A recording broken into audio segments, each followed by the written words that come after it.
Cristiano Ronaldo's biggest secrets will leave you stunned. Tax evasions, trademark scandals, he's been hiding a lot of stuff from the public. And now it's time to uncover all of that. Cristiano Ronaldo will not play in upcoming international matches after being accused of rape.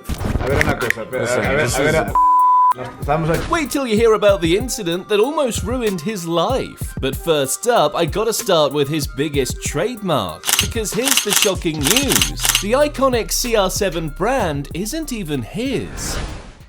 In 2002, Manchester United was on the lookout for a flashy new winger to add that extra firepower to the team. So they came into their friendly match against Sporting Lisbon looking to scout a couple of players. And as soon as head coach Sir Alex Ferguson saw Ronaldo play, he just knew he was the one. Ronaldo had the United defense on smoke. Dribbles, skill moves, heck, he looked like he bought cleats for these dudes just to embarrass them. After the game, there was no way Sir Alex was going to pass up on signing the talent he'd just seen. So he got Ronaldo's agent in the room with a couple of staff from Sporting Lisbon and struck a deal to have Ronaldo join Manchester United for $17 million. Sir Alex had gotten his man, and this was supposed to be the end of the story, but for Ronaldo, it was only the beginning. Now at United, Ronaldo was trying to settle into the new surroundings and culture. And because he wanted to feel comfortable at first, on jersey picking day, Ronaldo asked the club to give him his previous number at Sporting Lisbon, the number 28. But Sir Alex Ferguson and the United staff had something else in store for him. They gave him the club's legendary number 7 jersey. Before Ronaldo, only club icons had worn this one. I'm talking David Beckham, Eric Cantona, and even George Best. With a jersey number on his back like that, Ronaldo had a lot of pressure coming into his United career. But looking back at it now, I guess it's safe to say he handled it pretty well. Imagine that. Later on, Ronaldo had become so popular with the number 7 that even when he switched clubs to Real Madrid and Juventus and started playing for the national team, he only wore the 7 on his back. And then decided to turn it into the biggest franchise in football athletic history. He's even got CR7 underwear, and I own one. Okay, that sounded way cooler in my head, but you get the point. Ronaldo made the number even more iconic and now is one of the most recognizable brands in the world. He looks like he's living the dream, and speaking of looks, that's another secret Ronaldo's been hiding from the public. The crazy thing about this one is this Ronaldo isn't the real one. Remember when I said Ronaldo had just signed for Manchester United? Yeah, well, he looks like this. Looks like someone ripped a photo from my college freshman year. It's safe to say Ronaldo didn't look anything like the superstar that he looks like now, and I bet you're wondering how he managed to glow up over the years. And no, this one had nothing to do with a bucket load of beauty products. It was something else, way deeper than that. Plastic surgery. Now, earning the big bucks at United every week, Ronaldo could afford a complete facial makeover if he wanted to, and that's what he did. But don't take it from me. A plastic surgery expert named Dr. Linkov had this to say about Ronaldo's looks. In 2005, at the age of 20, Cristiano has full tooth show on smiling, and it's clear that he'd had a full smile makeover. He'd had a series of veneers in place, and when you compare back to 2003 and 2004, you can really see a major transformation has occurred. Damn, I never saw it like that until now. So Dr. Linkov's trying to tell me and you that Ronaldo's never looked that good.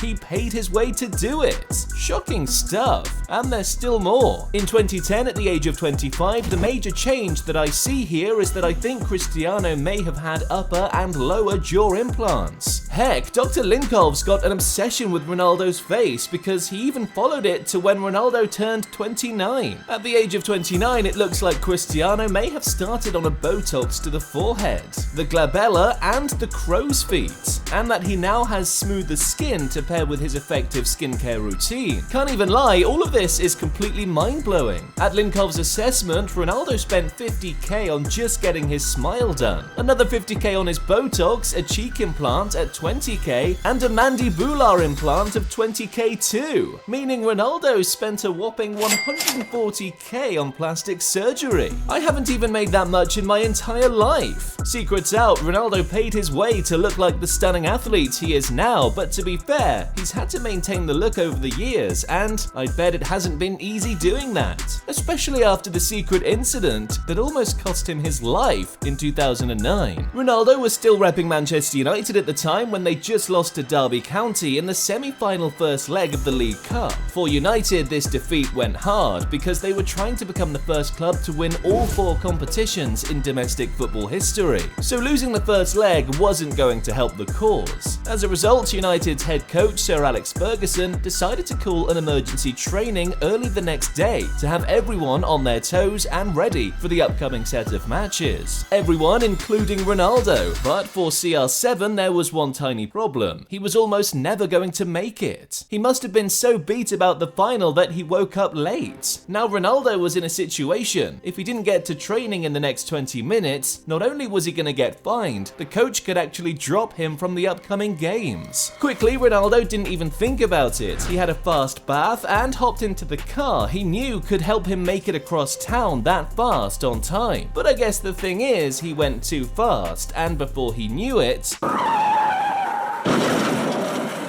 a car crash. The immediate thoughts of everyone were on Ronaldo. People were scared that he wasn't going to make it, or worse, the crash could have severely hurt him. But thankfully, Ronaldo came out okay, and on the plus side, he didn't have to worry about getting to training late, because his teammate Edwin van der Sar was driving behind him, and he'd seen what happened. So he told everyone else. Plus, it was just a car too, and even though it cost him well over 200k, it's Ronaldo. He could afford to buy 5 more on the spot.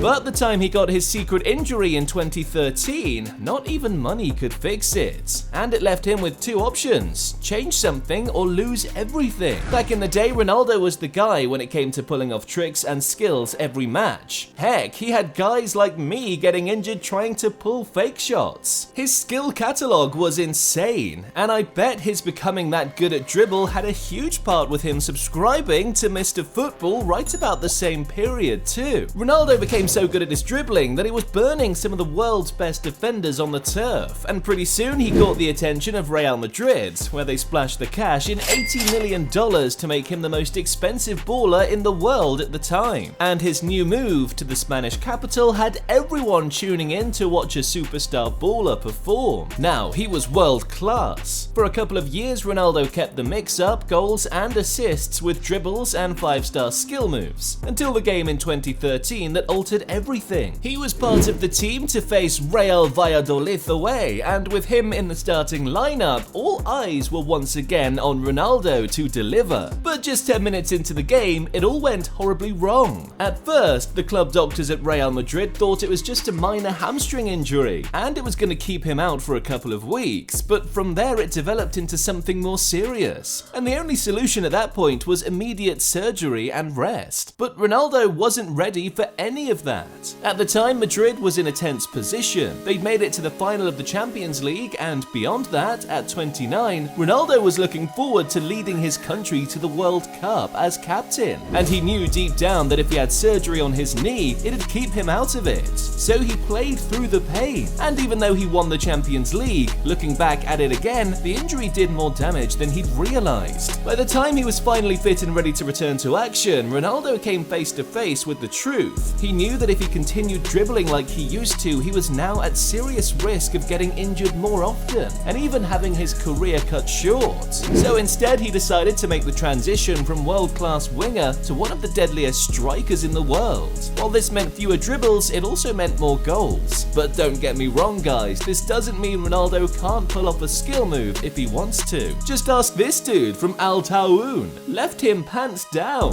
39 and still pulling off moves like that. that, life's good for Ronaldo. Out in Saudi, he's making the bag of a lifetime, earning a reported $200 million a year. And the best part, he's got his tax covered there. Unlike Spain, when the millions he was making almost sent him to jail. During his time at Real Madrid, Ronaldo was one of the highest paid athletes of all time, making figures of close to $480K every week at Madrid. But in 2018, after 9 years at the club, Ronaldo decided it was time for a new challenge, so he called it quits and decided to move to Italy to join the old lady in Juventus, until something made him return to Spain months back. And no, it wasn't the city, some of his clothes, or the food, it was possible jail time. The Spanish prosecutors had opened a case against Ronaldo, and that's when they found out that for years Ronaldo had somehow managed to evade taxes. Ronaldo had come down to Spain to appeal the case because if he didn't and the courts ruled against him, he could be bagging jail time of close to 5 years. In the end, Ronaldo's team managed to find a solution to the case, and as a consequence of his actions, my man was forced to pay $22 million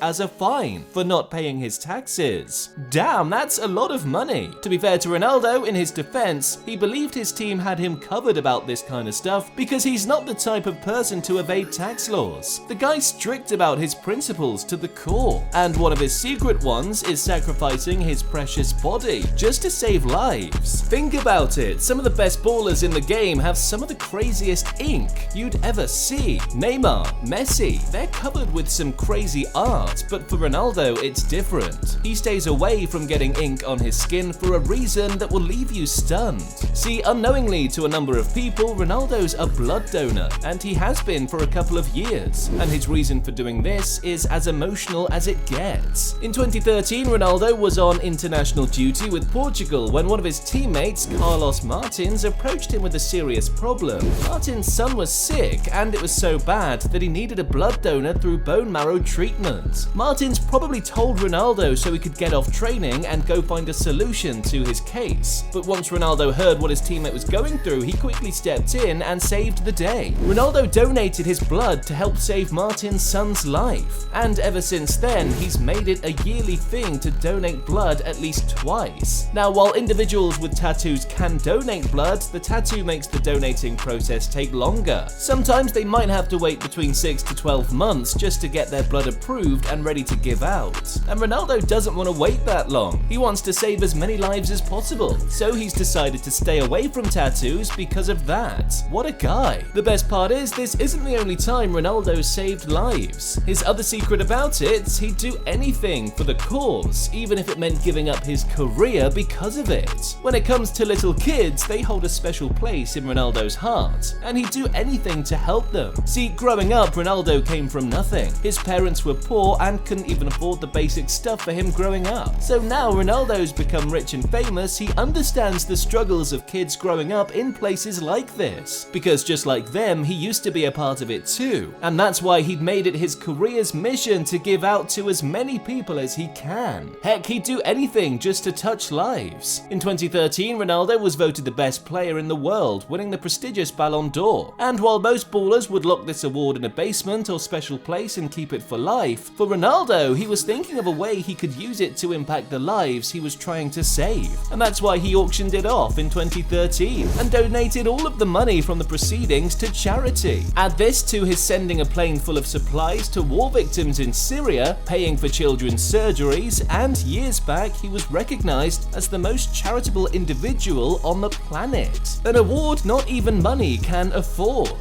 Ronaldo's a legend and a good guy too, but that's only the good side he wants you to see, because when Ronaldo gets mad, he'd go all out just to get his revenge. Want to find out what I'm talking about? It's all in the next video. The Ronaldo shocking moments you've all got to see. Just click it.